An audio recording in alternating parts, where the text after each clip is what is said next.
Back now, it's easy to connect a lot of those dots, but at the time there was so much chaos on the battlefield. Senator Jordan had a front row seat to one of these kind of mocked up hearings that showed up where it gave center stage to Rudy Giuliani to start the deluge of misinformation that then was accepted as a fact. But reality now, looking back at things like the State Farm film that was presented as a group of film, or one solid piece of film that was really a 48-hour film that was spliced up into 12-minute cuts. When you talk about 12,000 dead people voting in the election, and now it's less than 10 probably, which is kind of standard par. You didn't realize what was going on, but you could feel something was abnormal of epic proportion. There was this coordinated effort that was always one step ahead, and there was a very few of us kind of trying to figure out how to stop the trajectory of this. And I didn't know January 6th was going to happen, but I certainly felt like there was just a bunch of zombies following a cult leader off the cliff. And, unfortunately, I never would have guessed that 2.5 years later, we'd still be in the same situation. I'd be staring at polling numbers, putting this person here with a mugshot and multiple 91 indictments would be in the lead of our nomination process. What do you think the chances are? First of all, what do you think of the idea that Chesebro now is going to have a trial October 23rd, and the chances that Mark Meadows' case will be put into federal court and even possibly the former president? What's interesting to me is that what Chesebro's attorney did. People have said he was going to try to, it was a gamble for him, or he thought that maybe the district attorney wouldn't be ready, and then of course she called his bluff. I'm not sure exactly what the strategy was there, because really, if he goes first, he kind of gets hung out to dry.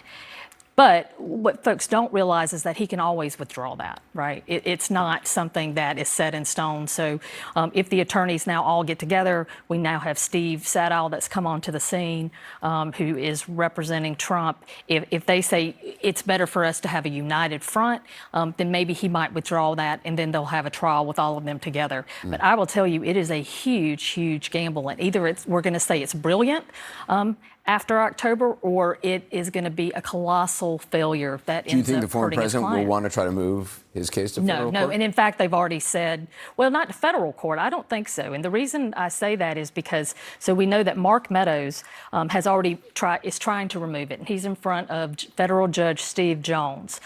Steve Jones is an Obama appointee. He is an African-American man who's a great judge and widely respected throughout the state. But if I know how Trump thinks, and he's pretty consistent in terms of how he acts. The fact that this is an Obama appointee, the fact that it is a judge who is a person of color, is going to make him kind of pull back, especially if he thinks in Fulton County he's in front of a judge that was appointed by Governor Kemp, by a Republican. So he may think that he is going to have a friendlier audience with respect to that judge than going up to federal court. How, in terms of the experience level of the federal judge compared to the experience level of the state judge? There's no comparison. I mean, the state judge just got appointed this January. Judge Jones, he served for years as a Superior Court judge in Athens before he went up to the federal bench. I mean, and Judge Jones is no stranger to controversial cases. He handled the abortion ban case. He's dealt with so many high-level cases that he gets it and he understands, and he's not going to play around here.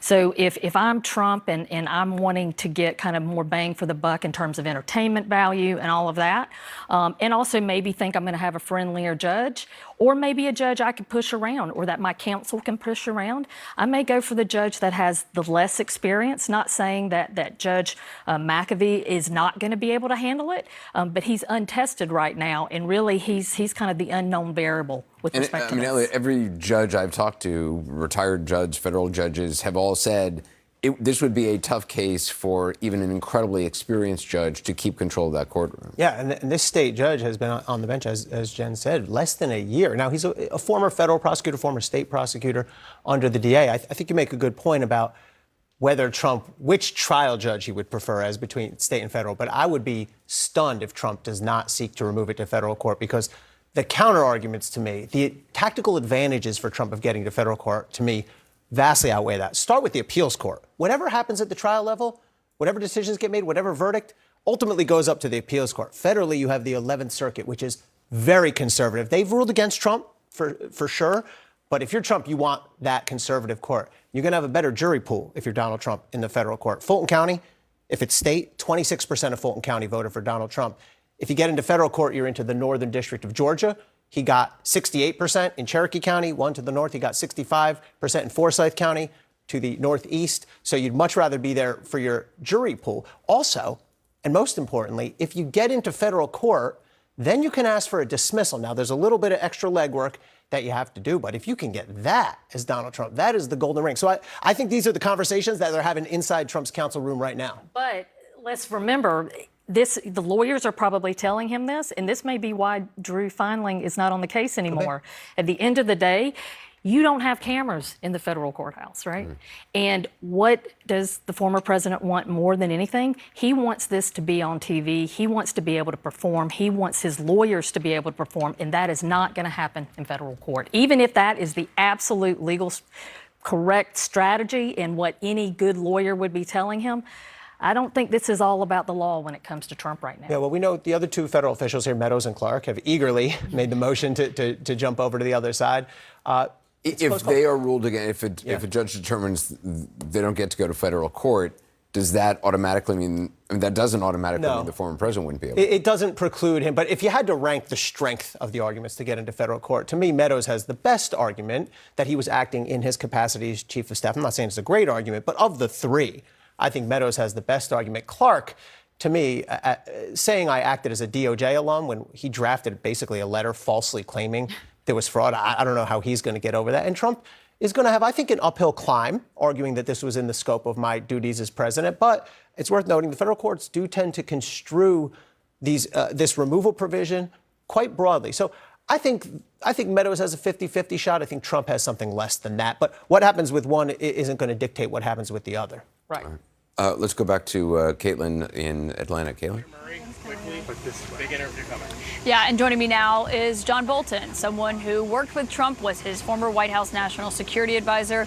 Ambassador, thank you for being here tonight. I mean, I just wonder, as someone who worked inside the West Wing when Donald Trump was president, what is it like for you to see his mugshot tonight? Well, I thought it was, as with most things Trump does, carefully staged. They must have thought about what look they wanted. He could have smiled. He could have looked benign. Instead, he looks like a thug. And I think it's intended to be a sign of intimidation against the prosecutors and judges. That's what they picked, and we'll see that picture everywhere. So you think they actually spent time deciding, should he smile in this? Should he have this scowl that he appears to have gone with? Almost as much time as they spent combing his hair. Did the mugshot, shortly after on his own social media account, along with the phrase "never surrender." I mean, a bit ironic given he had actually just surrendered at the Fulton County Jail behind me. But how do you expect him to try to use this to his political advantage as he's running for president? Well, I think in the same way he's used the other three indictments, and I think the evidence is that the indictments have proven the law of diminishing marginal utility. If anything, they're not undercutting his support; they're building it up. And it just underlines to me that a lot of what's going to happen before these trials begin is going to pass essentially unnoticed in the political realm. The real issue here is that one or more of the trials occur before the election, and then whether he's convicted or acquitted. And that's why I think this scheduling date for Ken Chesebro's trial in the Georgia court, in this case, is such a stunning development. I don't know what strategy his lawyers were following. I've seen it reported. People have said on your show that his lawyers were taking a gamble, that it was a bluff. If that's the case, they ought to be convicted of malpractice. They must have a strategy. They must think they've got some idea what to do here, and I think the consequences are potentially enormous. If Chesebro is acquitted, given his role as the author, according to the indictment, of the memos that laid out the alternate elector strategy, if he's acquitted or gets a hung jury, which they will spin as an acquittal, I think that's going to have an unbelievable political effect. I think I had been looking simply at the Trump trial. But if Chesebro goes ahead and is acquitted, it vindicates Trump's narrative. Now, if he's convicted, I think it obviously cuts in the other direction, and it could happen in 2 months.